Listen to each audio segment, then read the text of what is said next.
aux préfectures les indications pour régulariser les étrangers. Donc, plusieurs cas ont été traités, la régularisation selon la vie privée familiale, des jeunes majeurs, mais particulièrement la régularisation par le travail des étrangers.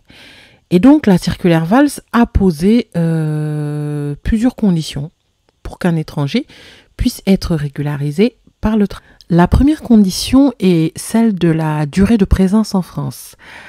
La circulaire Valls a défini une durée de présence minimale de 5 ans pour pouvoir bénéficier de la régularisation par le travail. Donc, il faut prouver avoir été présent sur le territoire au cours des 5 dernières années. Ensuite, la circulaire pose la condition d'une durée de travail, donc d'une ancienneté de travail de 8 mois sur les 24 derniers mois ou de 30 mois sur les 5 dernières années. Donc, pour résumer, si on a 5 ans de présence en France, pour être régularisé par le travail, il faut au moins avoir 8 bulletins de salaire sur les 24 derniers mois ou 30 bulletins de salaire sur les 5 dernières années, justifié d'une présence en France de 5 ans. En plus, donc, il y a une troisième condition, c'est celle d'avoir un employeur qui est prêt à nous recruter, donc qui remplisse le CERFA de demande d'autorisation de travail pour un salarié étranger résident en France, qui doit justifier de la régularité par rapport aux charges sociales et de documents d'identité de l'entreprise, notamment l'extrait CABIS. Donc, 3 conditions, 5 ans de présence en France, 8 bulletins de salaire sur les 24 derniers mois ou 30 sur les 5 dernières années, et avoir un employeur. Donc, c'est ce que pose la circulaire Valls de 2012. Mais la question qui se pose et que me posent tous mes clients, c'est mais comment puis-je travailler si je n'ai pas de papier ? Et c'est une question qui se pose à juste titre. Comment une personne qui n'a pas de titre de séjour peut travailler si elle n'a pas de titre de séjour ? Étant donné que recruter un étranger sans titre de séjour est contraire à la loi, donc illégal et passible de peine d'emprisonnement et d'amende pénale. Nous voilà face à un paradoxe, une contradiction que je vis au quotidien.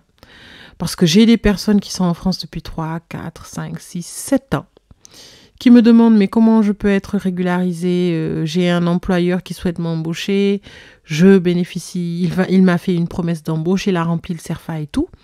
Moi, je pose la question, avez-vous des bulletins de salaire ? Oui, mais je ne peux pas en avoir, maître, parce que je n'ai pas de titre de séjour. Eh bien, malheureusement, c'est ce que pose la circulaire Valls. Alors, cette loi a des conséquences, je trouve, assez désastreuses pour ma part, parce que ça pousse, en fait, les personnes en situation irrégulière à l'illégalité, vraiment. C'est-à-dire soit travailler avec de faux papiers, travailler avec les papiers d'une autre personne, ou voire aller se faire fabriquer de faux documents. Voilà, parce que cette règle est connue de tout le monde. Quand on va sur le site du servicepublic.fr et qu'on tape régularisation par le travail, ça nous met clairement, vous êtes en France depuis 5 ans ou 3 ans, donc il faut choisir, et ça nous met les conditions des bulletins de salaire. J'imagine que c'était pas l'objectif du gouvernement à l'époque, lorsque cette loi a été édictée, parce que on peut rencontrer des personnes qui ont perdu leur titre de séjour. Moi, par exemple, j'ai des étudiants qui ont travaillé, mais qui n'ont pas eu le renouvellement de leur titre de séjour étudiant. 1 an, 2 ans ou 3 ans plus tard, sollicitent une régularisation. Donc, ces personnes-là ont travaillé antérieurement avec des bulletins de salaire, finalement, sous leur véritable identité, alors qu'ils détenaient un titre de séjour leur permettant d'exercer cette activité-là. Donc ça, c'est tout à fait compréhensif. Il y a également, j'ai des clients qui étaient, par exemple, titulaires d'une carte étranger malade, qui ont travaillé, qui n'ont pas eu le renouvellement de leur carte, qui sont restés en France et qui, après, ont sollicité la régularisation par le travail et qui l'ont obtenue. Vous voyez ? Donc, pour ça, je pense que c'est légitime. Mais la règle, elle est là. Elle est contradictoire. Alors, à chaque fois, c'est assez difficile pour moi d'expliquer à mes clients qui sont en France depuis très longtemps qu'il faut des bulletins de salaire pour remplir les conditions de la circulaire Valls. Et pire encore, donc cette circulaire pour l'instant, c'est celle qui est appliquée, je pense, par beaucoup de préfectures, pas par toutes. C'est-à-dire que moi, ce que j'observe, c'est que tantôt, par exemple, les Algériens et les Tunisiens, compte tenu de leur statut assez spécial, ne relèvent pas du code d'entrée et de séjour et du droit d'asile, et par conséquent ne relèveraient pas de cette circulaire-là, qui était basée sur l'article L313-14 du CESDA, nouvellement L435-1. Et donc, j'observe certaines préfectures qui régularisent des Algériens et Tunisiens sur la base de cette circulaire, d'autres qui ne le font pas. J'observe certaines préfectures qui régularisent les Tunisiens, mais ne régularisent pas les Algériens sur la base de ces critères. Donc finalement, les préfectures l'appliquent comme elles veulent, vraiment. Et cette circulaire n'a pas de caractère réglementaire, c'est-à-dire on ne peut même pas la soulever ou l'invoquer devant le tribunal administratif pour contraindre la préfecture à respecter les règles de la circulaire. Donc moi, personnellement, je pense, en tant que praticienne du droit des étrangers et en côtoyant, mais vraiment tous les jours, des salariés, des étrangers en situation irrégulière qui exercent une activité professionnelle et qui cherchent à se régulariser, je pense qu'il faut tout simplement réformer les règles concernant l'admission exceptionnelle au séjour des étrangers. Il faut réformer ces règles-là. Il faut donner un caractère réglementaire, en tout cas législatif, insérer dans le CESDA les règles relatives à l'admission exceptionnelle au séjour des étrangers et supprimer ce paradoxe. Parce qu'on ne peut pas, d'un côté, punir sévèrement l'emploi de salariés étrangers, le travail, voilà, et d'autre part, dire à un étranger que si vous voulez être régularisé, il faut des bulletins de salaire et que sans bulletin de salaire, vous ne serez pas régularisé.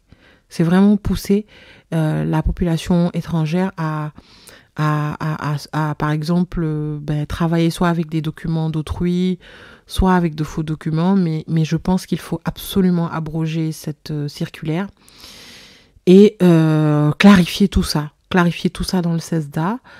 Beaucoup de personnes ont un savoir-faire. Beaucoup de personnes rencontrent des employeurs qui souhaitent vraiment les recruter. Donc moi, j'ai tellement eu d'employeurs, même aujourd'hui, j'ai reçu un employeur et un salarié qui est venu me voir, je l'ai testé, il est formidable, je veux vraiment le prendre et je peine à trouver de la main-d'œuvre. Comment faire? Sincèrement, j'ai ça. Bien entendu, moi, je n'incite personne à déclarer un salarié étranger parce que c'est quelque chose d'illégal. La solution qui est normale, c'est celle de retourner dans son pays d'origine et de solliciter et que l'employeur puisse solliciter l'introduction du salarié. Donc, si vraiment il y a des difficultés de recrutement, donc si c'est un secteur tendu, moi, j'invite mes clients dans certains domaines à retourner dans leur pays d'origine et que l'employeur puisse faire une procédure d'introduction. Donc ça, c'est quelque chose qui est relativement faisable. Mais néanmoins, nous sommes face à un paradoxe qui a trop duré, je trouve, et qui cause assez de préjudice et qui est une forme d'une certaine inégalité, parce que je vois vraiment des dossiers qui sont acceptés, d'autres pas. Et j'invite vraiment le gouvernement, le ministre de l'Intérieur, dans leur logique de réforme du droit des étrangers, qui je trouve est bien, parce que la réforme du 1er avril 2021, moi je l'apprécie particulièrement parce que elle a rendu vraiment la procédure de demande d'autorisation de travail assez simple et assez rapide. Voilà, de la même manière, vraiment officialiser la réglementation sur la régularisation par le travail, la simplifier également. Pourquoi pas ne pas proposer dès qu'un salarié, dès qu'un étranger en situation irrégulière bénéficie d'une promesse d'embauche et d'un employeur qui s'engage à l'embaucher, puisse bénéficier d'un titre de séjour salarié, travailleur temporaire, à condition de respecter les engagements de cet emploi-là. Vraiment. Voilà. Donc, je souhaitais partager avec vous ce paradoxe, ce constat. À très bientôt pour une autre présentation. Au revoir.